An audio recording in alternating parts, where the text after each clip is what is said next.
amore. When the stars start to shine like you had too much wine, you're in love. No, no, no. Your heart will play tippy-tippy-tay, like a gay tarantella. Oh! Good evening. I didn't see you standing there. This is Bradshaw Call's audition for Cooking with the Calamari Sisters. Buonasera! If you don't mind, I'll have a glass of wine. Have a glass with me? Please excuse the cats. They help me cook. My grandmother used to have cats in the kitchen. It was a wonderful time. I always remember being in the kitchen with my grandmother. And, well, when grandmother got over some of her other fears in life, she had 14 children. Thank the sacred Jesus Christ that she always had those childbearing hips. She had the ass the size of a helipad. And those kids were always getting into trouble, especially Uncle Gino and Uncle Angelo. Like the bus. Well, Uncle Gino and Uncle Angelo sit down on the bus and start talking in this very animated conversation. Talking with their hands, you know, like any good Italian. Hey, what do you call an Italian with his hands in his pocket?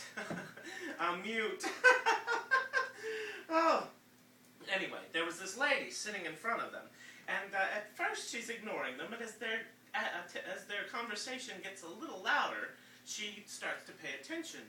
Uncle Gino says, Emma come first, then I come, then the two asses come together, then I come again, two asses, then they come together again, I come again, and a pee twice, then I come one last time.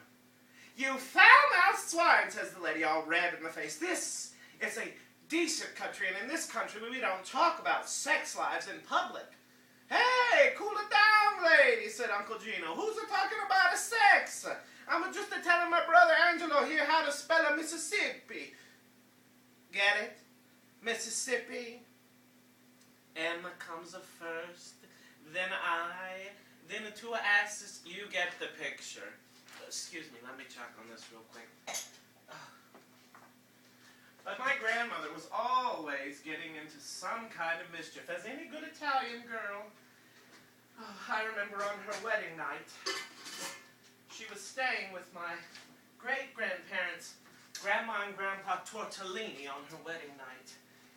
And, oh, those look good. Well, she was nervous about being a newlywed, and so she went upstairs to go to bed with my grandfather, and he took his shirt off, and he was covered, as any good Italian man is, in thick, coarse black hair. And so she ran downstairs for a moment and said, Mama, Mama, my husband, he's covered with a thick black hair. He scares me. And my great-grandmother Tortellini, may she rest in peace, said to her daughter, all the good Italian men are covered in hair. He's going to take a good care of you, my daughter. Go back upstairs. So my grandmother went back upstairs like a good daughter. And my grandfather Tortellini was taking off his pants. Well, she saw that his legs were covered in hair. It scared her to death. She went running back downstairs. Mama, Mama, my husband, he's got the hair all over his legs. He looks like a bear. And my great-grandmother said to her, my daughter, all Italian men, they're covered with hair. This is a good sign. He's going to take a good care of you. Now go. Please, be with your husband. It's your wedding night. So my grandmother goes back upstairs, and about this time, grandfather is taking off his socks. Well, now, he only had 2 toes on 1 foot, and my grandmother saw this, and it scared her to death.